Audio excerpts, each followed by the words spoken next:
तो चलिए आज हम लोग शुरू करते हैं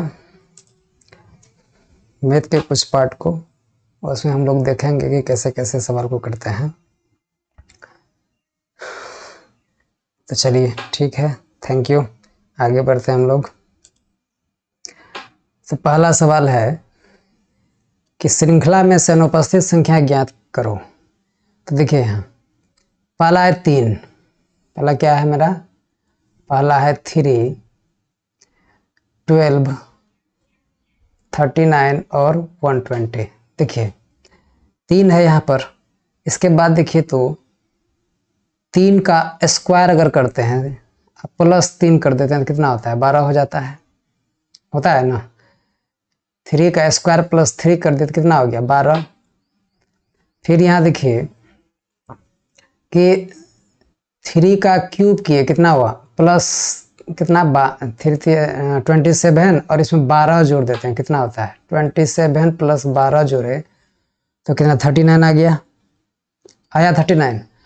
उसके बाद यहाँ देखिए कि 120 है, 120 तो 3 टू द पावर 4 करते हैं आप प्लस 39 करते हैं कितना होता है कि 87 और 39 जोड़िए तो कितना होता है? 9 1 10 के 0, हाथ में 1 रहेगा, 8 3 11, 1 12। देखिए तो 120 हुआ ना। तो उसी प्रकार से अगला सीक्वेंस जो मेरा बनने वाला है 3 टू द पावर 5 हो जाएगा। आप प्लस में क्या जोड़िएगा? 120 जोड़ दीजिएगा क्योंकि पिछला टर्म जुड़ते जा रहा है। तो फिर तो कितना हो जाएगा? 3 पर पावर 5। 81 का 3 बार गुना करेंगे कितना होगा? 3 8 3 24, 243 होगा। आप प्लस 120 कर दीजिए कितना हो जाएगा? 3 4 2 6 2 1 3, 363। आंसर क्या होगा आपका? 363 होगा आपका आंसर। क्लियर? कितना आंसर होगा? 363 है ना। क्या होगा आंसर आपका? 363 होगा आंसर। ठीक है, तो चलिए आगे बढ़ते हैं। अगला सवाल देखिए, सुनीता और शीला की आयु में अंतर 12 वर्ष है। सुनीता और शीला की आयु में डिफरेंस, यानी सुनीता है और ये शीला है, दोनों की आयु में अंतर कितना है? तो 12 वर्ष है, 12 ईयर्स है। ठीक है, अब कहता है यदि 9 वर्ष पहले इसकी इसकी 9 वर्ष पहले बड़ी की आयु छोटी से 4 गुनी थी, मतलब बड़की जो भी होगी, सुनीता लीजिए या शीला लीजिए, यहाँ तो दोनों में अंतर कहता है 12 वर्ष का है। तो सुनीता बड़ी रही होगी, शीला छोटी रही होगी, क्योंकि यहाँ डिफरेंस तो घटाते हैं, बड़ा वाला में घटाते हैं। ठीक है, अब देखिए कि यहाँ पर हम देखते हैं कि दोनों की उम्र में 12 वर्ष का अंतर, इसको बनाते कैसे हैं? तो कहता है उसकी वर्तमान आयु क्या है। आयु में देखिए तो 12 वर्ष का यहाँ अंतर है, तो यहाँ पर भी दिखाई दे रहा है। यहाँ 12 वर्ष का है अंतर, 15 12 27, ठीक, ये भी दिखाई दे रहा है। 13 12 25, ये भी दिखाई दे रहा है। 23 12 35, ये भी दिखाई दे रहा है। अब हम कहते हैं कि 9 साल पहले, सब में 9 घटाइए। अगर 23 में 9 घटाएंगे कितना होगा? देखिए 9 साल पहले है ना, यहाँ पर सिर्फ ऑप्शन से ही बना देंगे, हो जाएगा इसका, समझे ना।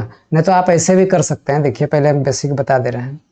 दोनों सुनीता हो गया, शीला हो गया, दोनों की उम्र में 12 वर्ष का अंतर है। और सुनीता माइनस है ना, तो ये देखिए हमने 12 वर्ष का डिफरेंस निकाला, एक्स मानना पड़ जाएगा यहाँ। चलिए हम देखते हैं, 11 में 9 घटाइए तो कितना होता है जी? 2 होगा, 2 होगा ना। अच्छा, अब कहता है क्या, 11 में 9 घटाएंगे कितना होगा? 2। 23 में 9 घटाएंगे तो 23 में अगर 9 घटाएंगे कितना होगा? 14 होगा। क्या ये इसका जो है कि 4 गुना है क्या? नहीं है। 4 गुना है क्या? छोटी की आयु 4 गुनी थी, छोटी की आयु से 4 गुनी थी, 4 गुना तो नहीं हो रहा है। यहाँ देखिए 15 में घटाइए 9, तो 9 6 15, और 27 में 9 घटाएंगे कितना होगा? 27 में अगर 9 घटाएंगे तो 18 होगा। तो अब देखिए 6 3 गुना हो रहा है, 6 3 18, ये भी तो नहीं होगा, ये भी खत्म, ये भी। अब इसको देखते हैं, 13 में हम क्या करते हैं? 9 घटा देते हैं, कितना होगा? 13 में 9 घटाएंगे तो कितना होगा? 9 4 13 4, यहाँ पर 25 में 13 घटाइए, 25 में 9 घटाइए कितना होगा? 9 6 15 16 हो जाएगा, 16 9 25। अब बताइए 4 गुना 4, 4 चौके 16 है कि नहीं, यही दे रहा है, 4 गुनी है। तो यानी मेरा आंसर क्या हो जाएगा, मेरा आंसर हो जाएगा 13 और 15। समझे कि नहीं। यानी कि सुनीता और से तो हम कह सकते हैं कि सुनीता का आयु हो जाएगा आपका, सुनीता का आयु हो जाएगा कितना, सुनीता तो बड़ी है तो 25 साल, और शीला की आयु हो जाएगी कितनी, 13 ईयर्स। ये हो जाएगा आपका आंसर। क्लियर है। तो देखिए अप्रोच है, इसको जब पहले कहेगा ना, अगर आज हम जितना उम्र है तो आपका भी जितना उम्र है, अगर पीछे जाएंगे तो उतना ही साल जाएंगे, आगे भी जाएंगे तो उतना ही साल जाना पड़ेगा। ठीक है। तो चलिए आगे सवाल देखते हैं। अगला देखिए, मिस्टर रवीश एक एफडी में निवेश करता है। मिस्टर रवीश एक एफडी में निवेश करता है। परिपक्वता होने पर उसे कुल कितनी राशि मिलेगी यदि 5,500 रुपया, कितना 5,500 रुपया 6 महीने के लिए, कितने महीने के लिए, 6 महीने के लिए, 6 महीना 6 मंथ के लिए 20% वार्षिक चक्रवृद्धि ब्याज की दर पर निवेश की गई। अब देखिए 20% वार्षिक का मतलब होता है 12 महीना में कितना, वो एक वर्ष में 12 महीना होता है ना, तो एक वर्ष में 12 महीना होता है, तो 6 महीना है तो कितना होगा इसका ही 6 माह। चलिए ठीक है। चक्रवृद्धि ब्याज पर ये लेकिन दिया है किस पर, सीआई पर दिया है, कंपाउंड इंटरेस्ट पर दिया है। ठीक। कहता है क्या कि चक्रवृद्धि में निवेश किया गया यदि ब्याज तिमाही संयोजित होती है, 3 महीना में देना पड़ेगा। अब बताइए 12 महीना में 3 महीना कट होगा, 4 होगा, 3 से भाग दीजिए कितना आएगा, 4 आएगा। यानी कि एक साल में मेरा 4 टर्म बनेगा। यहाँ 6 महीना है, 6 महीना में कितना बनेगा, 3 से भाग दे दीजिए तो 2 टर्म बनेगा कि नहीं। तो यानी हमारा क्या आ गया, टाइम आ गया मेरा 2 टर्म। और रेट में जब इसमें कितना गुना करना पड़ा, 4, एक साल में 4 आता है, 4 से भाग दे दीजिए कितना आएगा, 5% आ जाएगा। समझे ना। तो रेट हो जाएगा मेरा 5%। क्लियर। अब आप आराम से बना सकते हैं। ठीक है।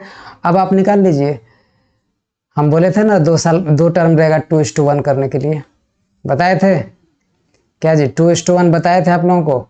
अच्छा देखिए 2:1 अगर रहेगा तो हम क्या करेंगे कि कितना रुपया है, रुपया कितनी है, तो रुपया है मेरा 5500 रुपया है, 5500 रुपया है। तो 5500 रुपया है, इसका अगर हम 5%, 1% कितना होगा, 55 रुपया होगा ना जी। अब 5% कितना होगा, 55 को 5 से गुना कीजिए, तो ये भी आसान है। 5 5 25, 250 हो गया, 250 और 5 5 25, 275 हो जाएगा, 275 हो जाएगा, होगा।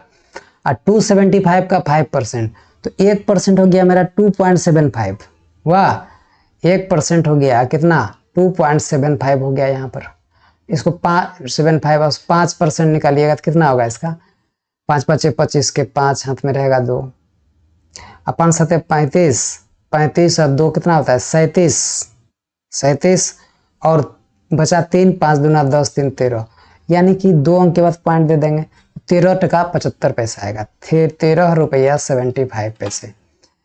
275 को 2 से गुना करेंगे कितना होगा, 250 दुगुना होगा हमारा 500 और 25 दुगुना 50, यानी कितना हो जाएगा 550 हो जाएगा, 550 होगा ना जी। इसको जब गुना कर लेंगे इसको तो होगा, फिर इसको गुना कीजिए तो कितना होगा यहाँ पर 13 रुपया 75 पैसा। इन दोनों को जोड़ लीजिए कितना हो जाएगा, जोड़िएगा तो कितना होगा 3, यहाँ होगा 6, यहाँ पर ओके क्या होगा 5, यहाँ पर 0.75 दे दीजिए, होगा 563.75। लेकिन यहाँ पर ऐसा देख रहे हैं क्या कि एक भी ऑप्शन ऐसा नहीं है, यानी कि रुपया कितना जो है कि लौटाएगा इसको, तो ऑप्शन में देखिए तब तो इसका मतलब ब्याज भी, मूलधन भी दिया होगा, ये मूलधन ये भी रिटर्न करेगा ना, जब रिटर्न करेगा तो इसमें हम क्या कर देंगे 5500 और 563.75 इसको जोड़ देंगे, क्या हो जाएगा 0.75 3 6 5 5 10 के 0 6063.75। देखिए एकदम बीट निकाल के लिखा है, यहाँ देखिए 6063 यहाँ पर भी है, यहाँ पर भी, लेकिन यहाँ देखिए 75 यहाँ पर है।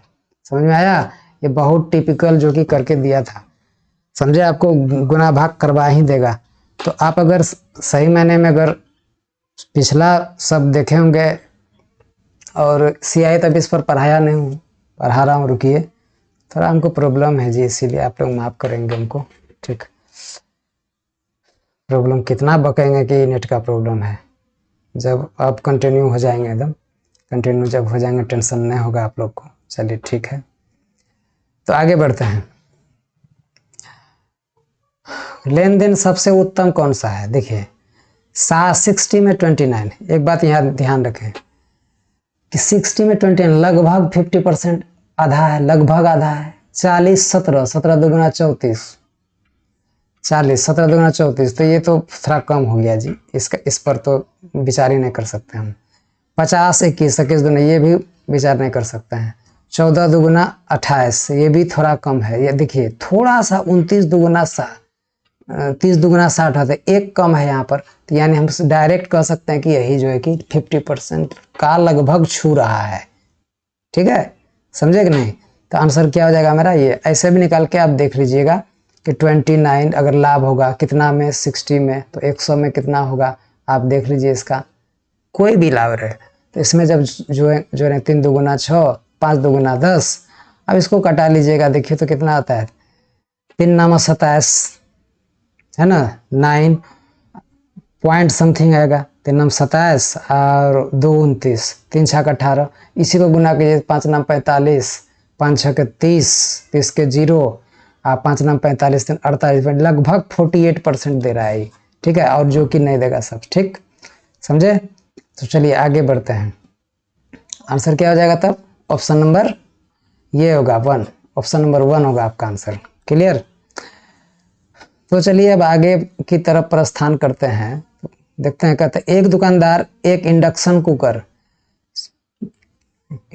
कुकर एक ठो लिया ही, हाँ, एक इंडक्शन कुकर लेता है और 2750 इतना रुपया में खरीदता है इंडक्शन कुकर, और उसको 2860 में बेच देता है। कितना में बेचता है? तो 2860 में बेच देता है। अब बताइए, ये कम में खरीदा, ज़्यादा में बेचा, लाभ तो हुआ है ना? तो उसका लाभ प्रतिशत क्या है? कितना लाभ हुआ जी? घटा लीजिए, इसमें 0 आएगा, 6 में 5 जाएगा तो 1 आएगा, 8 में 7 जाएगा तो 1 आएगा, और तो कुछ नहीं होगा। कितना में? तो 2750 में गुना कर दीजिए, 100 से हो गया प्रतिशत, नहीं जी? तो एक से कटा, ये कटेगा क्या? 11 दुगुना 22 कटेगा, 11 2 गुना 22, 5 बचे, 11 5 55, 25 से कटा दीजिए इसको, 25 से कटे, 25 चौके 100, कितना प्रतिशत? तो 4%, 4% हो गया। क्लियर है? कितना परसेंट हुआ? तो 4% हो गया आंसर आपका। तो चलिए, एक डाटा सेट का विचरण प्रसरण 324 है। विचरण प्रसरण कितना है? 324 है। तो मानक विचलन क्या होगा? देखिए मानक विचलन क्या होगा, देखिए मानक विचलन बराबर होता है, मानक विचलन जो होता है एक डाटा सेट का विचरण मानक, तो मानक विचलन होता क्या है कि प्रसरण जो होता है ना, प्रसरण का जो होता है, क्या होता है जी? प्रसरण का मानक विचलन अगर निकालना हो तो मानक विचलन का अगर हम स्क्वायर कर दें या इसका रूट कर दें, यहाँ रूट या इसका स्क्वायर करते हैं पहले, तो ये होता है प्रसरण। समझे ना? मानक विचलन का स्क्वायर प्रसरण होता है। अब देखिए मानक विचलन अगर करेंगे, है ना, अगर आप ऐसे नहीं करते हैं तो मानक विचलन का मान यहाँ मांग रहा है, यहाँ प्रसरण है ना? तो प्रसरण यहाँ पर दिया हुआ है कितना मेरा, यानी कि प्रसरण बराबर मानक विचलन का स्क्वायर, नहीं जी? तो मानक विचलन जब निकालें, प्रसरण मेरा 324 है और मानक विचलन यहाँ पर मांग रहा है, मानक में मान लीजिए x स्क्वायर, तो x का मान यहाँ पर क्या हो जाएगा? √324 हो जाएगा। 324 किसका होता है? 18 का स्क्वायर होता है 324। आंसर क्या हो जाएगा मेरा? 18 हो जाएगा आंसर, प्लस माइनस नहीं होगा। ठीक है, only 18 should be your answer. चलिए आगे, 2 अंकों की कहती है कि 2 अंकों की संख्या का योगफल 5 है, यानी x + y कितना है जी? तो 5 है। जब अंक पलट दिए जाते हैं तो संख्या 9 कम हो जाती है। जब कहता है कि अंक पलट दिया जाता है तो संख्या 9 कम हो जाता है। अब देखिए 9 कम हो जाता है, 3 2 को ही लेते हैं पहले, 3 2 5, 2 3 5, 4 1 5, 4 1 5, सबको जोड़ने से 5 दे रहा है, इस पर तो काम नहीं बना। अब देखिए 3 2 है ना, अब 2 3 कर देते हैं, कितना कम हुआ जी, देखिए तो 9 कम होता है क्या, 3 9 3 12, यही तो है जी। देखिए जब कहता है कि 9 कम कर दिया जाए, माइनस किए जब 9 कम कर दिए तो -9 किए तो कितना है, सब में 9 कीजिए तो कम, 9 3 12, यहाँ बचा 2। ये देखिए अंक पलटा कि नहीं, 9 कम जैसे किए पलट गया, अंक पलटा कि नहीं, 9 जैसे कम किए तो अंक उलट जाता है, समझ में है। जब अंक उलट दिए जाते हैं तो संख्या में क्या होता है, जब अंक उलट दिए जाते हैं संख्या 9 कम हो जाता है। देखिए उलट दिए तो 9 कम हो गया कि नहीं, देखिए तो यहाँ पर, ठीक है। तो आंसर मेरा 32 हो जाएगा, समझे कि नहीं। 9 कम हो जाता है जब उलट देते हैं तो। अब पहले यहाँ देखिए 23 भी है, इसको नहीं मार दीजिएगा, क्यों, अगर पलटेंगे तो ज्यादा हो जाएगा, हमको कम मांग रहा है, ठीक समझे ना। चलिए आगे, यदि एक जनसंख्या का मानक विचलन 12 है तो प्रसरण क्या होगा, फिर वही बात है, मानक विचलन प्रसरण अगर कहेगा, प्रसरण बराबर होता है मानक विचलन का, ये बहुत पूछा जा रहा है आजकल, ठीक है, स्क्वायर। तो हमको प्रसरण मांग रहा है जी, तो प्रसरण यहाँ मांग रहा है, मान लीजिए x, तो मानक विचलन है 12 वहां दिया हुआ है, तो 12 का क्या करेंगे, स्क्वायर कर देंगे, नहीं कर देंगे, तो 12 का स्क्वायर कितना होता है 144। आंसर होगा क्या मेरा 144। क्लियर, क्या आंसर होगा, तो 144 होगा आपका आंसर, समझ रहे हैं ना। चलिए ठीक है, अब हम लोग आगे बढ़ते हैं। 3 संख्याओं का अनुपात 2:2:3:6 है, HCF 45 है, HCF कितना है भैया 45 है। तो कहता है कि संख्याओं का योगफल ज्ञात कीजिए। देखिए पहले इन सब का HCF निकालिएगा, तो HCF तीनों का अगर लीजिएगा तो आपका 1 आएगा, आप लेके देखिए। तो यानी कि यहाँ एक 1, तो 1 का मान कितना 45 है, तो योगफल क्या होगा, तो सबको जोड़ लीजिए, 2 3 2 3 5 5 6 11, 11 गुना 45 कर देंगे, सीधा आंसर आ जाएगा, है ना। तो 11 से किसी को भी गुना करना आसान है, एक बार हटाइए एक बार सटाइए, 45 हटा दीजिए एक बार, 5 4 9, 495, आपका ये आंसर हो जाएगा 495।